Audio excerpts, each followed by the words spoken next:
Welcome everyone. I'm sorry for sounding weird tonight because I'm a little bit sick.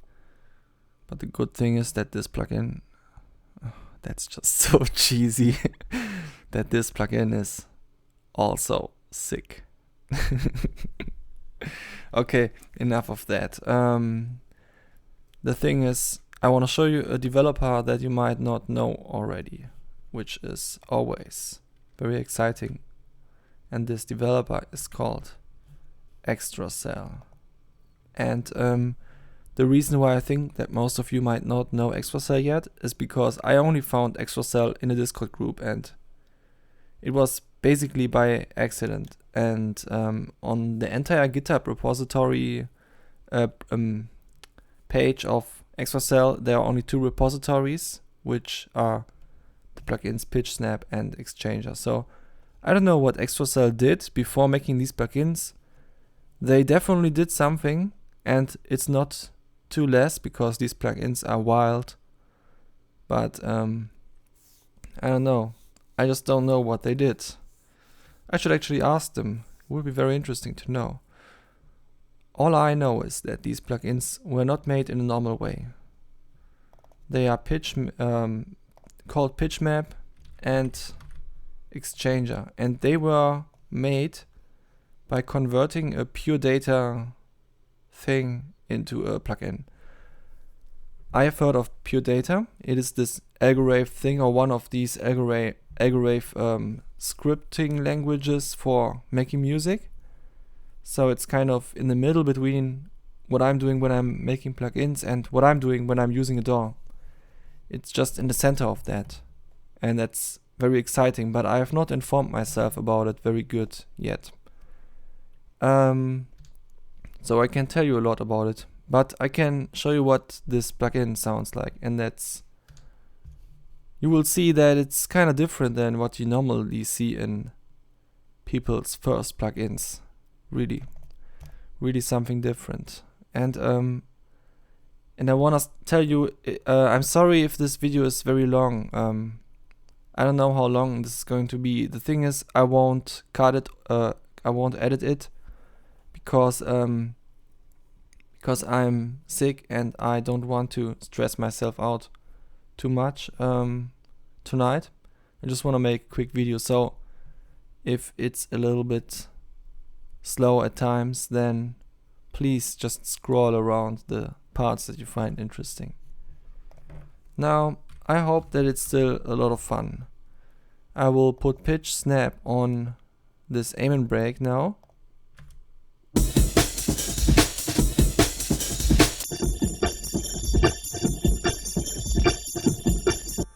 Now, first of all, I have to tell you, whatever you are doing with this, you have to make it with the intention to bounce it out. I've talked to the developer, of course, and they want to improve on that, but at the moment it just takes way too much CPU. So if you hear any crackles in the recording that I'm uploading, then sorry about that. That is indeed the plugin. But if you just use the bounce feature to bounce something to a new track or whatever it's called in your DAW, in Cubase it would be render in place, then you are good to go because you can deactivate the plugin again. So yeah, just that you keep that in mind. The developer is working on improving that, but at the moment it's just a thing. And I'm not surprised about that actually, because what is actually going on in this plugin, I am not too sure. I should have read the GitHub page a little bit more, but I think it is basically deconstructing the signal into a lot of sine waves and then tuning them to the nearest nodes of whatever you're drawing here. So the lowest, is it row or column? I don't know, but it's a C. And everything above corresponds to the next pitch class. So this is D, this is F, this is G, and this is A. So this is basically a G sus4 or G minor chord. And yeah, I will just show you how it sounds to play around with that.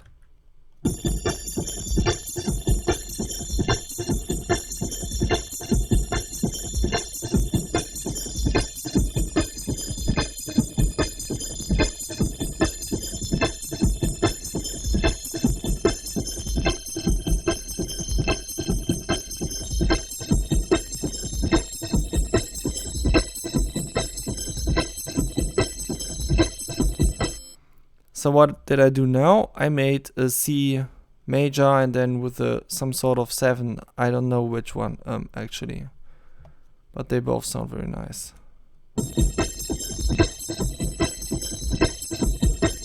I think the upper one is the dominant one, isn't it?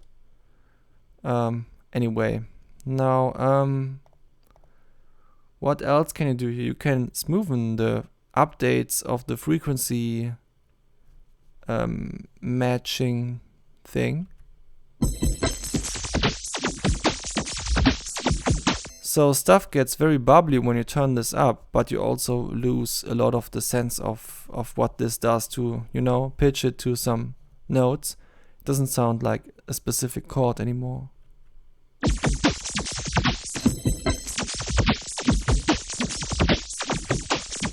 Now, what does it mean to pitch correct?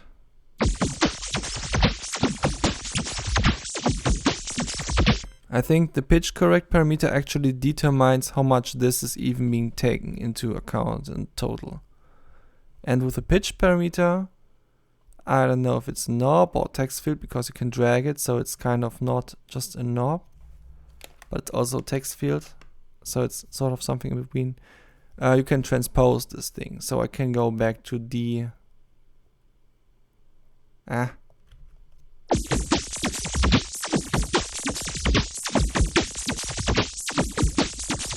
Now I went down 1 again so that I'm on D minor again.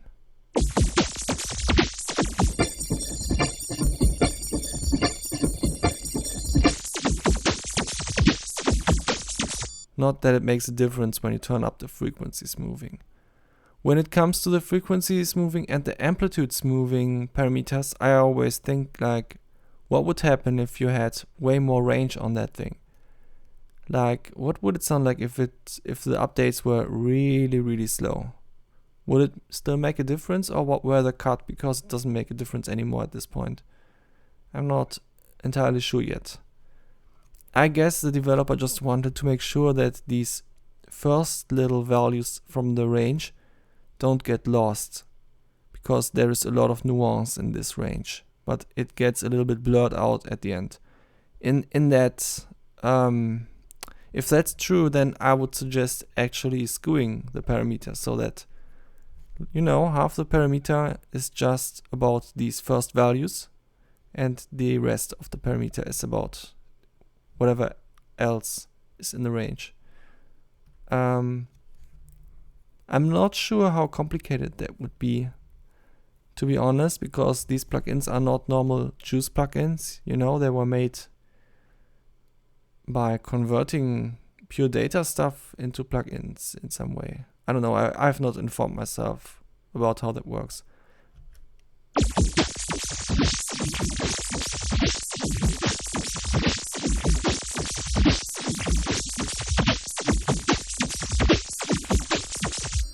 So as you would probably expect, the less you have amplitude smoothing, the more it sounds still like the dynamics of your original sound, which makes a lot of a difference on an aim and break, but maybe less so on a pad, I don't know. And yeah, that's amplitude smoothing. Now the high split only works if it is enabled.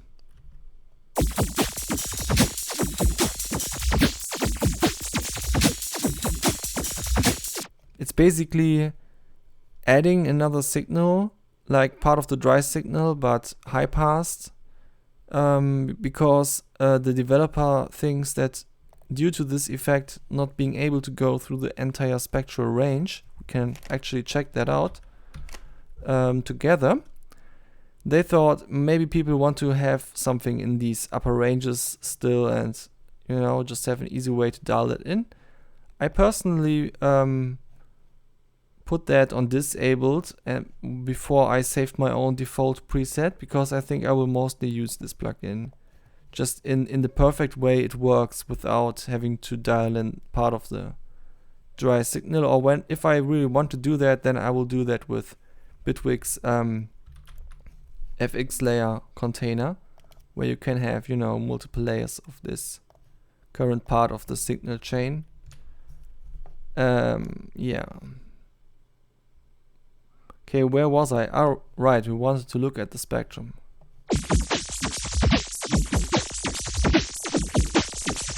Okay, so what is this? What is the last frequency here? Something around 12,000. Well, okay, I think my upper limit is somewhere around 17,000. I have always cared a lot about my ears. I was on some concerts, but live music was not really my thing in general. Like I've always been someone who just likes computers and stuff. But yeah, 13,000 is not bad. So it does sound very good in the beginning of the high end. So I don't really have to add artificial high end, especially not with a dry signal. Instead, I would probably, I think we can try that actually. What if we put a pitch shifter after this? Whoa.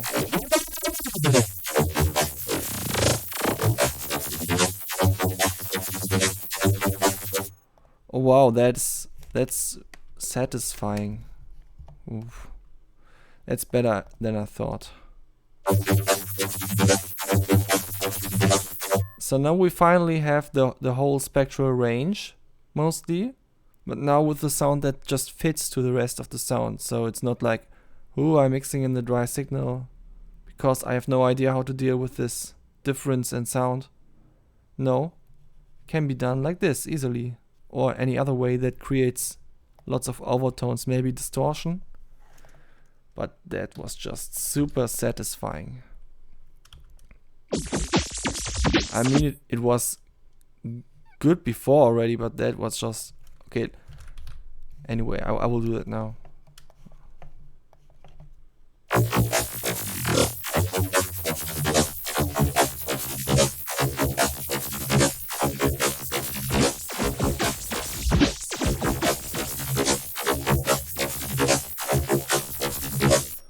Okay, maybe I can dial these back then.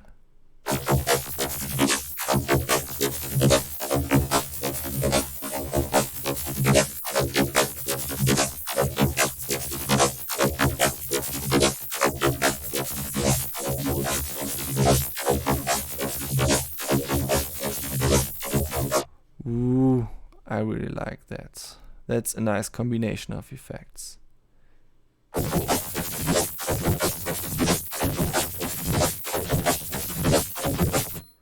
Now one other thing I want to try before we go to the next plugin. What if I turn that around?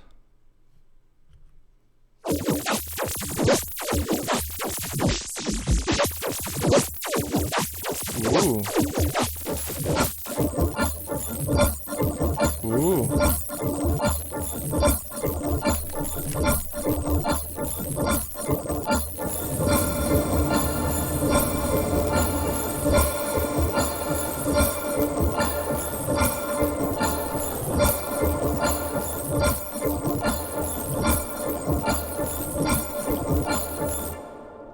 Sometimes, and I've noticed that multiple times now, especially when you are turning down the frequencies moving a lot. Of course, it's kind of a pleasant sound to have this crystalline effect, but it's also very noisy. So I found out that if you put RX8 declick on it, then that actually works very well.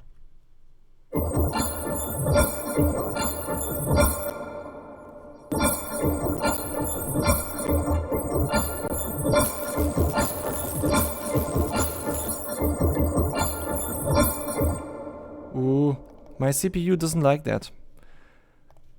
But my computer's also quite old at this point. I want to get a new one.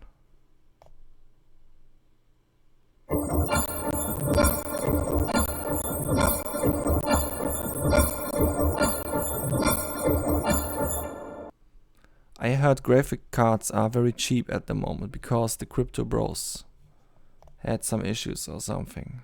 I don't know. I will have to check that out, but in order to get a full computer, I will have to invest a bit more. Anyway, let's just put these aside. I will use them later. And just take the normal break again. And now we are using Exchanger. So what is this thing doing?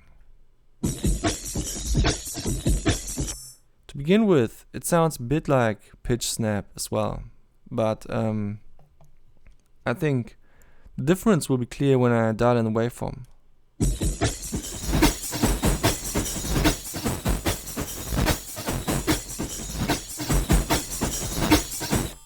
So it also splits the signal into a lot of sine waves, but now you can actually define that it's not sine waves, but square waves or saw waves.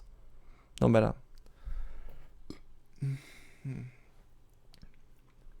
So in this case, I chose something that is mostly a square wave. By the way, I like that this is interpolated smoothly so that I can choose something in between of these waves. And it's also shown in this logo in a very nice way. Also very cute that it looks a bit hand-drawn. I like that. Now, yeah, pitch.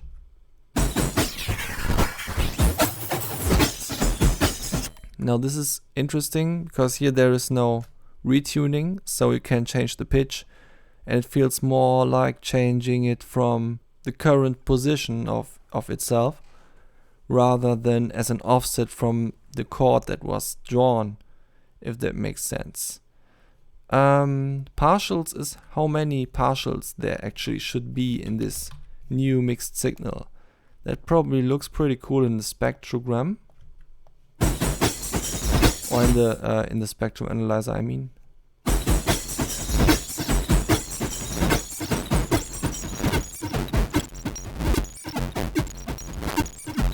Okay, it does not, but it's just because it's way too fast.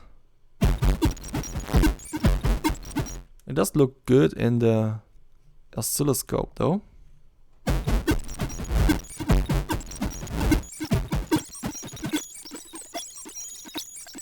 Now what is this?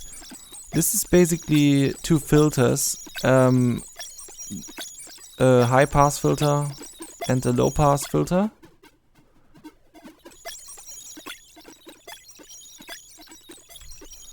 And they define which part of the signal goes into this entire effect. So you can have it react more to the high end or to the low end or something. And at the moment it sounds very cute. In a new version of this plugin, the developer already put this into just one parameter, where you have, you know, min on one side and max on the other side. But I have not downloaded that version yet, even though it was my own feature request. I will do that very soon.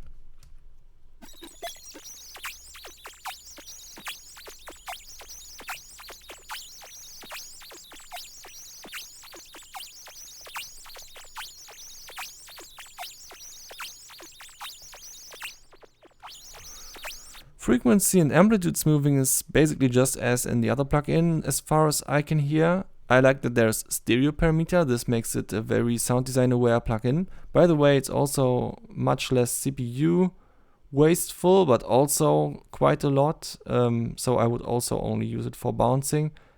But and at least you can still listen to it while it's not bounced, which is very useful. And yeah, a post filter and dry wet again. So now that I got curious, this thing actually goes until the end of the spectrum already, but because it worked so well in the other effect, I want to know what it sounds like to put a pitch shifter on here.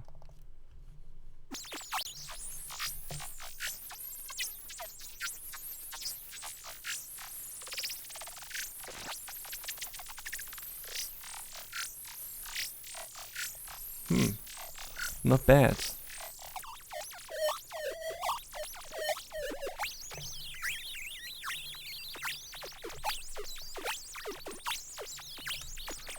But it sounds a bit random when it's put before Exchanger. I would say on this plugin it actually doesn't make a lot of a difference if in quality or something if there is a pitch shifter on it. And that's interesting because until now I always thought that the plugins are very similar in some way, but I just found out that the use case can be very different. So I think I will just have to get used to all of this stuff in order to make more qualified statements about it. But now I have made 3 loops and I try to mix them into the music. Let's see how that goes.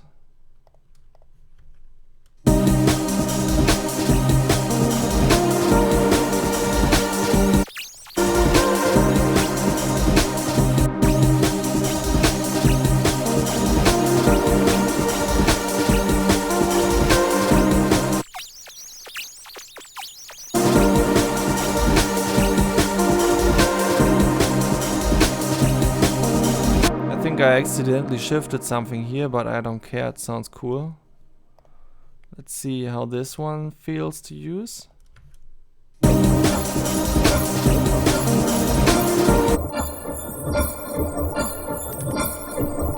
Okay, this one is more of an atmospheric nature, so let's put it here. Actually here.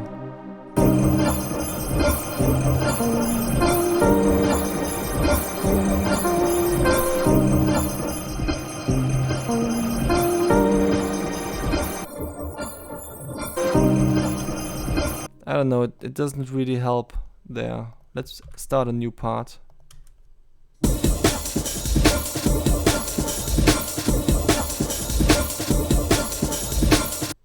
Yeah, I think that's cool.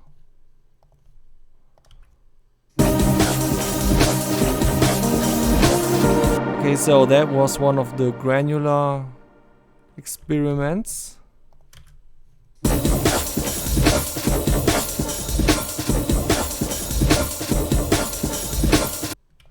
Nice.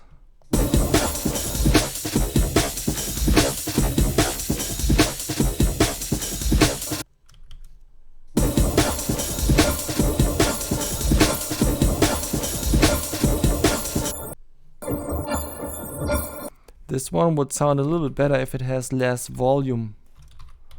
You know, less voluminosity or whatever that was called.